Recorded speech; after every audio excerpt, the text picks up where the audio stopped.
هنعمل مع بعض النهارده خلية النحل حلو وحادق بعجينة واحدة سهلة وسريعة وناجحة معانا ومن أول مرة.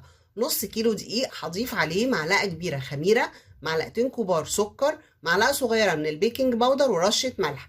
هضيف كمان 3 معالق كبار من اللبن البودر، تلت كوباية من الزيت، وهضيف كمان معلقة من الخل وكوباية ونص من المية الدافية. هعجنهم كويس قوي لغاية ما اوصل لعجينة تكون طرية وناعمة وفيها تلزيقة خفيفة.